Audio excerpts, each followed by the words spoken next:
Steven Yeun is one of the stars of Minari, playing Jacob, the patriarch of the family. I'm Kevin Jacobsen of Gold Derby, here with my colleague Daniel Montgomery. And Steven, you've been on a long journey with this movie, from shooting it to seeing the reception at Sundance to now getting these, nominations from SAG and Critics' Choice.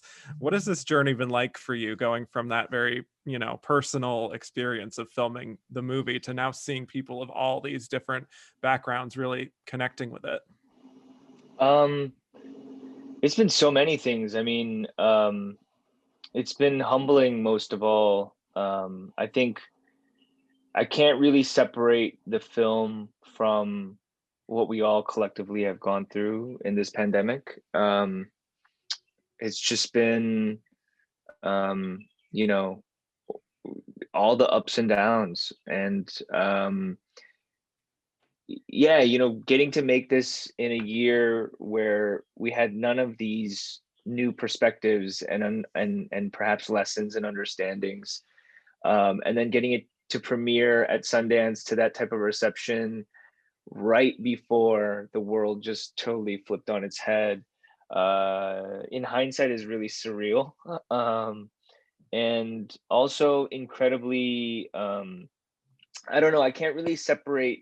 It feels intertwined for me.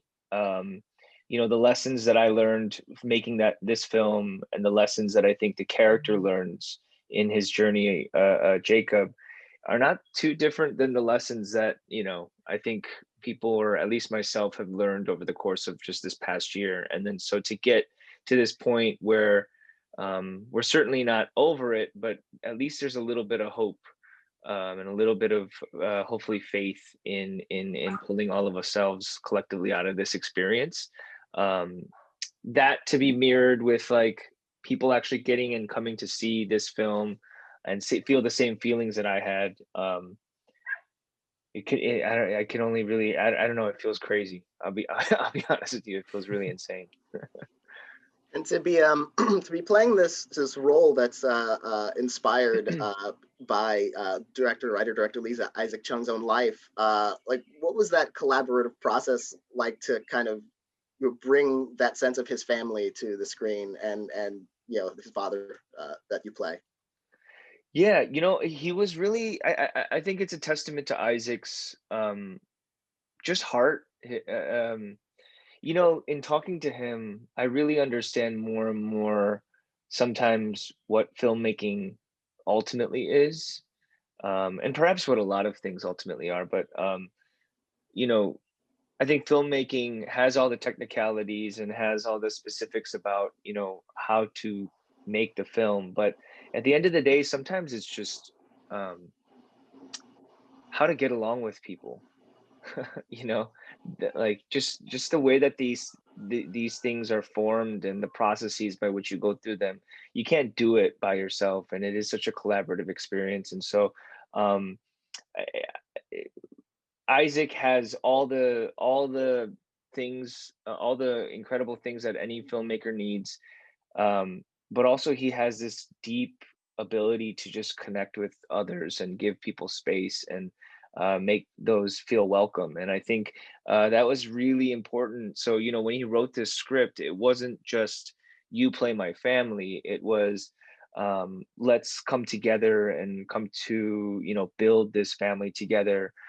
It started from his casting. It started from the atmosphere he set, and just the openness and like the willingness to allow someone else to encroach upon a story that I'm sure he holds very dear to him, to his heart. So it never felt like I had to fit in or mold into some conception of what he wanted. It really felt like we were connecting together on a kind of, at least for me and him, like an internal journey of what it means to be a father, or what it means to connect to our own fathers, and just what it means to learn the larger lesson that I think Jacob learns. Yeah. And speaking to that kind of internal journey, there's a certain subtlety to your performance where, like, yes, we do have some of the argument scenes between Jacob and Monica where he's really letting out all his frustrations. But for a lot of the film, we're just kind of seeing your face, where Jacob is reacting to something, or he's just lost in thought, or he has all these conflicting emotions. Can you talk about what Jacob is thinking about in those moments, that inner turmoil that's going on in his mind, and just how you were able to externalize that? I wish I exactly knew what I was doing. Usually I'm just kind of going on instinct, and then I can maybe talk about it from in hindsight, but I don't even know if that's true. But I think he's a man pulled in many directions. Like you say, I think he's holding so many things at once. I think he's holding his existence and what that means, his purpose. He's holding his love for his family. He's holding, um, I think, in some way, an existential idea in wrestling with God in some way, wrestling with nature and reality, and trying to really just like control it for himself. Um, and I think where he gets tied up a lot, that maybe manifests the way that he breathes or the way that he is, and looks and feels, is he's sometimes trapped in his own head. He's kind of unable to get the noise of all these different things out of his head. And I think that also comes because he's kind of mired in duty.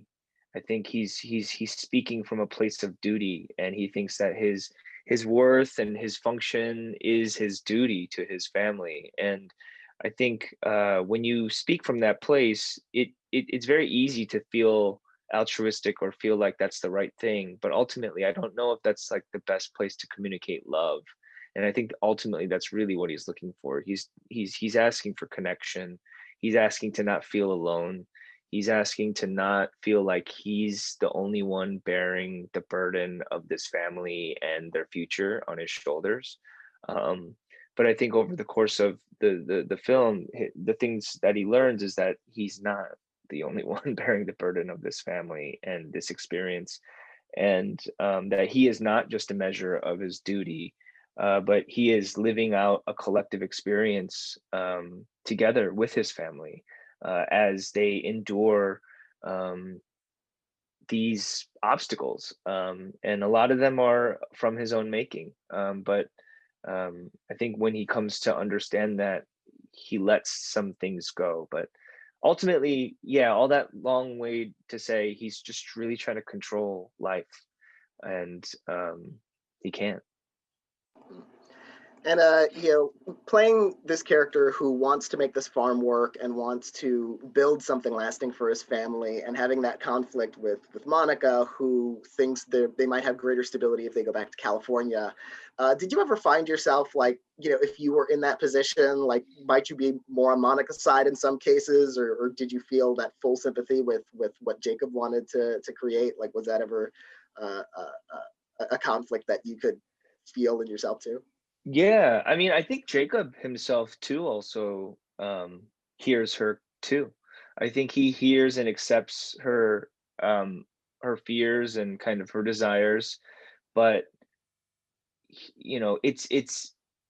it's him in his head thinking that he knows what's best. That's really the issue. Um, and in some ways, he's touching on to perhaps it might feel like to him running away. It might feel like not rising to the occasion. It might feel in some ways in reverse, even though he himself doesn't in some way like attach himself to the idea of faith.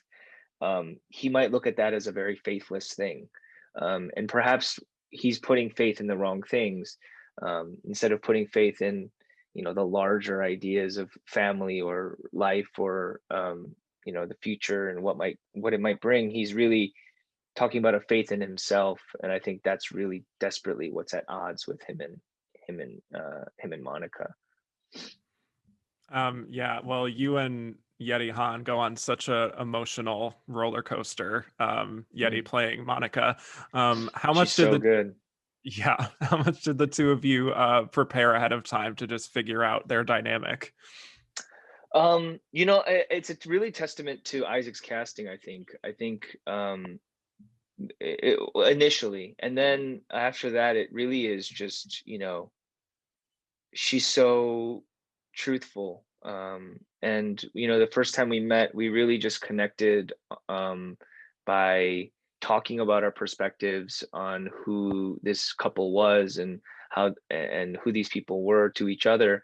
And what was really fascinating was that in the ways that we would see each other the same, and in the ways that we would see each other differently, um, and our opinions on it as actors really informed the same type of tension.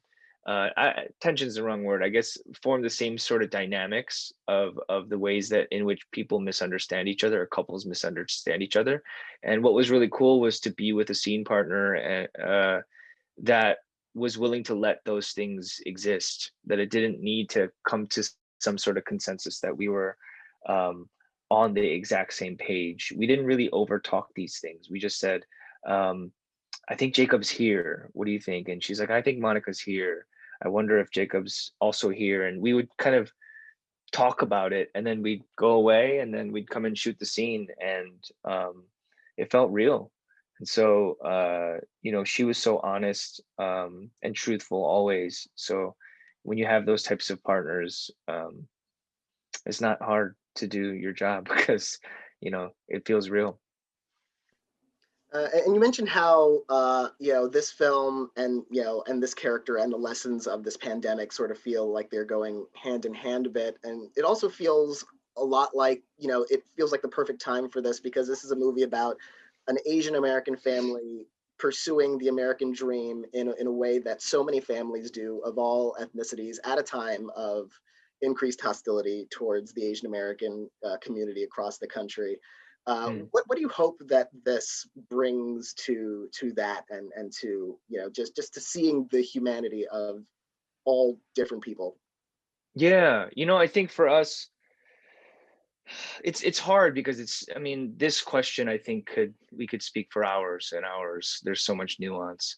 But I will say that, you know, our goal um, from the beginning, or rather our lack of specific goals, were, I think, very helpful in getting to where we wanted to get to, which was ultimately to tell this story true of this very human family. And they might look maybe not like the traditional ways that in which America understands what Americans are. And I think that's a real thing that this country and our collective conscious needs to understand and face.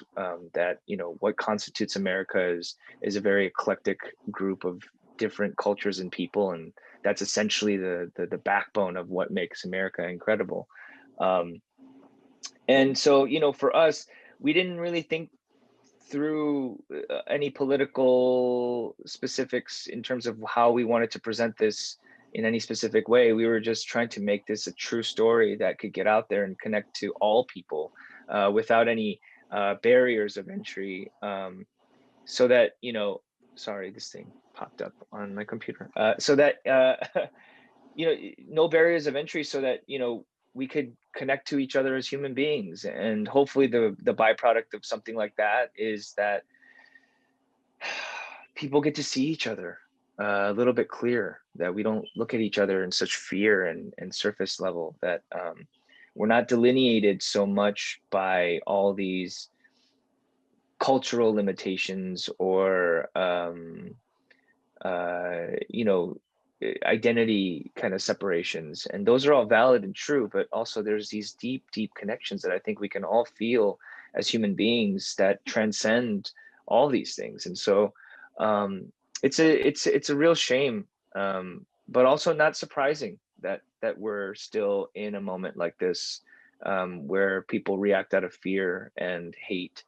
um, but you know, what I always loved about this film and this experience was that this film um, had a lot of love in it, and had a lot of heart, and uh, deeply wanted to connect to everybody. And so um, I hope it adds a positivity to this moment, if it does anything.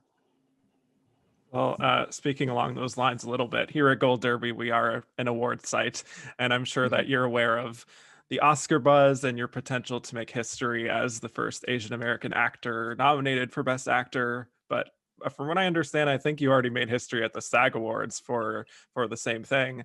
And I can't imagine the complicated feelings that entails, to be making history potentially, or Right. just to have that potential, but then to have it be after so many years, decades of Asian actors being overlooked. Is that something that you're consciously thinking about, or are you trying to like put it in the back of your mind and whatever happens, happens? I'm just curious your thought process. Yeah. I think there was moments, especially in like kind of the larger discussion and the reality that we're all collectively in the last couple of years, that you know made me consider it and say like, hey, there are these things and precedents that haven't been. I always understood and held them, but I try not to make them a central focus for the things that I chose or the way that I uh, uh, kind of worked in this business. But it's great, right? Like, it's on one hand really wonderful that we get to keep making things that challenge reality and challenge the way in which we all collectively understand things, and precedent or create precedent, because it opens doors for um, real true things to get through. Where I feel wary about it to some regard is that I myself know that in the end, where I'm trying to get to is a singular voice, really coming from me and my experience that is really unique, and as is all of ours. And I can really only speak from my place, and I can only really speak from my kind of space that I inhabit. And so um, I'm glad to add to, any larger movement and progress. Um, I'm proud of that, but I also want to make sure that I don't get swallowed up by those things, and that I'm not defined by those things, and that I can only speak from me, and that I always retain myself throughout, I hope forever. That's where I'm at mentally. Um, it even feels honestly strange to like talk about the idea of being nominated or those things, just because uh, I don't even know if that's real or true. So it's just, yeah, all of it's strange. But all I know is at the end, all I can really hang on to is my own reality and where I speak from. Yeah, I think that's a very And healthy attitude. Yeah, go ahead, Daniel. is it Thank you. particularly is it particularly special to be recognized by your peers at the Screen Actors Guild Awards, not just individually, but also to know that this entire cast and this family dynamic that you created was recognized as an ensemble achievement? Yeah, I'm especially proud of the ensemble nomination. I think for me, that's really the what feels truest to this experience that I had. It was such a collective experience. There's not a single person that could be removed from this cast, this crew. So many people. This script really attracted some beautiful souls to it. And I mean, I think most people will say, but I don't want to speak for them. But for me, the thing that I talk to Isaac about a lot is just the magic quality of the thing that we all collectively experienced. I've had that experience a couple times. I've been very lucky. I actually had that experience on Walking Dead, where it was a very selfless group of people that came together to service a larger narrative. And I felt like it was similar in this situation too, that we were all kind of servicing this larger story, and we weren't trying to, nobody was trying to, you know, stick out or not service it. It was really just in service of this story. And um, when you get experiences like that, you can't even sometimes separate like what feels like uh, autonomous and chosen, and what just happens in some way. And I don't mean to get too like intangible with it, but like, you know, in some ways the film made itself and I just got to be a part of it. And that's what it feels like sometimes. So I'm really happy for that. Yeah, absolutely. Thank you so much, Stephen, and congrats again on all your nominations and for this very special performance. Thank you. I appreciate that. Thank you, guys. Yeah. And for those of you watching, hit like and subscribe for more interviews and head to goldderby.com to make your award show predictions.